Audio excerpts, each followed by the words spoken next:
Hello, c'est HR, votre chroniqueur. Alors comme promis, aujourd'hui samedi, je vais vous parler du film Le Jeu de la mort avec Bruce Lee.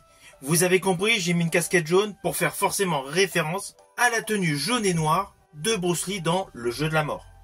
C'est un film vraiment particulier, c'est l'ultime réel film avec Bruce Lee et son tournage a subi moult modifications. Avant d'aller plus loin, voici le pitch.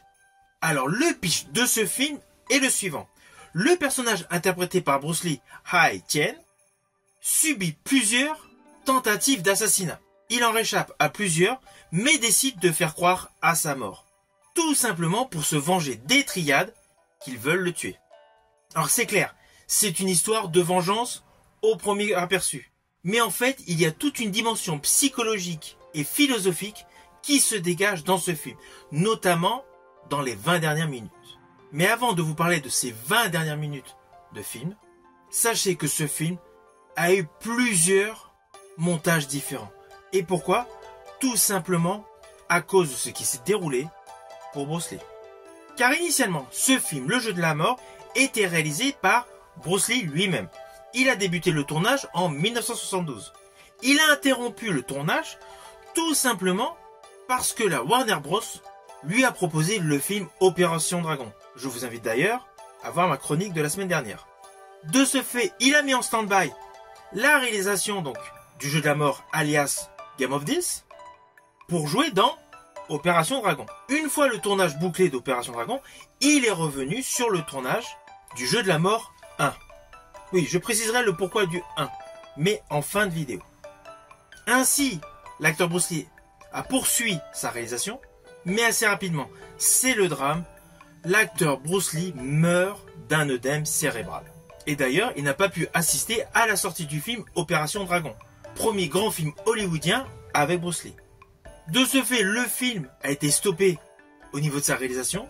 Il y a eu naturellement les obsèques de Bruce Lee, plusieurs années ont passé.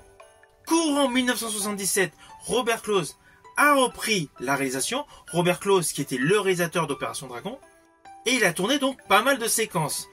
Et gros souci, c'est que sur ce laps de temps, qui est certes court par rapport à une décennie, mais assez conséquent, des bobines ont été perdues. De ce fait, certaines séquences avec Bruce Lee ont dû être retournées, notamment avec une doublure, avec également des séquences supplémentaires. De ce fait, la partie réalisée par Robert Close a essentiellement été tourné avec un sosie. Enfin, quand on dit sosie, sur le papier, mais pour tous les aficionados de Bruce Lee, toutes les parties avec le fameux sosie, vous allez les détecter. Elles sont essentiellement au début de ce film. Et justement pour camoufler le côté que ce n'est pas Bruce Lee qui joue le rôle, il y a pas mal de plans séquences où l'acteur porte des lunettes de soleil, on s'aperçoit que la carrure est légèrement différente. Il y a même certains subterfuges tels que des incrustations de photos de Bruce Lee sans parler. Voilà. Il y a un petit côté, voilà, assez bizarroïde dans la réalisation de Robert Close. Car on va pas se mentir. Jadis, sur un petit écran de télé, il y a certains défauts, on pouvait pas les voir, on pouvait avoir une petite confusion sur les acteurs. Aujourd'hui, sur un écran haute définition, la majorité des passages avec la doublure de Bruce Lee, vous allez les détecter. Et c'est vraiment dommage, car la Golden Harvest a pas du tout géré ses archives. Si les bobines n'avaient pas été perdues, tous ces reshoots n'auraient pas été effectués. Même si pour le déroulé de l'histoire, la cohérence des différents plans séquences, certaines scènes devaient être rajoutées, Robert Close a réalisé plus de 100 minutes de film. C'est assez dommage. C'est selon moi le bémol de ce film. C'est justement toutes les apparitions, on s'aperçoit que ce n'est pas l'acteur Bruce Lee. Ainsi, malheureusement, il y a beaucoup de scènes avec Bruce Lee qui avaient été tournées que nous ne verrons jamais. De ce fait, la place de Bruce Lee dans ce film est limitée. Si vous voulez vraiment prendre plaisir à découvrir Bruce Lee dans ce film, il faut essentiellement regarder les 20 dernières minutes. Ceci dit, ces 20 dernières minutes sont stupéfiantes. C'est vraiment le clou de ce film, tant sur le côté visuel, tant sur les arts martiaux, que sur le côté philosophique. Alors sur le fond, c'est assez simple. Nous avons donc le personnage interprété par Bruce Lee, qui rentre dans un bâtiment où il y a plusieurs étages, comme si c'était une pagode. À chaque étage, il rencontre un adversaire d'un niveau différent avec une spécialité différente. Au premier étage, il découvre un expert en coup de pied.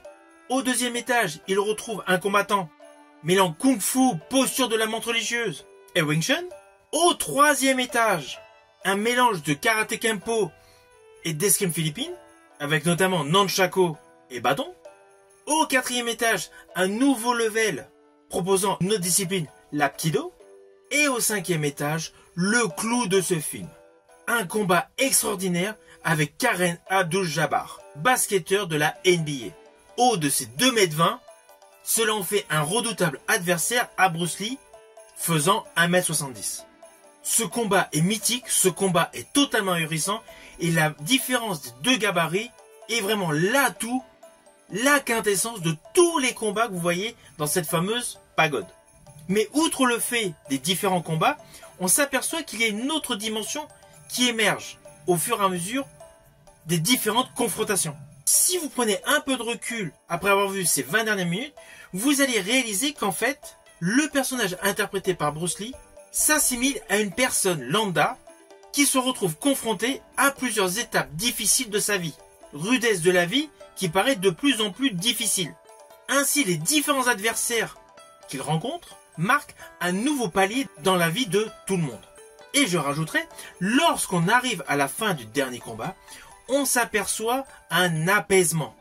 Le personnage interprété par Bruce Lee démontre réellement de l'apaisement, voire de la sagesse. C'est là que j'estime qu'il y a une certaine analogie. On imagine que ce film porte un message pour tous. Vous avez beau avoir différentes difficultés que vous allez rencontrer dans la vie, au fur et à mesure que vous allez passer les caps, vous allez au final acquérir de la sagesse, un esprit plus serein, plus réfléchi. Et c'est là que ce film, sous couvert de démonstrations d'arts martiaux, avec différentes techniques de combat, délivre un véritable message philosophique bouddhiste. Ce film, sur le plan scénaristique, est selon moi le meilleur film avec Bruce Lee. Cela n'empêche pas que mon film préféré est Opération Dragon, mais ce film, Le Jeu de la Mort, a une histoire extrêmement édulcorée, extrêmement réfléchie, qui délivre un message secondaire que l'on perçoit après avoir vu le film. Alors, in fine, c'est clair, ce film est radicalement différent de tous les films avec Bruce Lee. Je rajouterai, il ne faut pas voir ce film comme un film avec Bruce Lee, en tant que premier rôle. Faut plus voir ce film comme un film de karaté, un film de Kung Fu Wing Chun, avec plusieurs artistes, notamment Bruce Lee. Ainsi, vous apprécierez 100 fois plus ce film, qui présente de très belles scènes d'action, de très belles séquences d'arts martiaux, et essentiellement un Bruce Lee comme vous ne l'avez jamais vu. Ah oui, j'ai oublié de vous dire, le compositeur du score de ce film n'est autre que John Barry. John Barry que je cite assez souvent dans mes vidéos, car il a fait pléthore de BO, dont la plus célèbre, Danse avec les loups. Et là, justement, la BO qu'il a composée pour ce film est excellente. C'est un atout supplémentaire pour découvrir ce film. Et d'ailleurs, sachez que ce film, si vous voulez le voir, il est disponible par le biais de support physique via DVD et Blu-ray. Vous pouvez également le trouver sur YouTube à la location ou sur certaines plateformes de streaming légales. Si ma vidéo vous a plu, n'oubliez pas, petit pouce vers le haut, pensez au partage. Quant à moi, je vous dis à samedi prochain pour le jeu de la mort 2. Et oui, au début, je vous ai dit qu'il y avait le jeu de la mort 1 et il y a eu un jeu de la mort 2. Alors vous allez vous dire, mais comment est-ce possible? Justement, je vous le dis samedi prochain.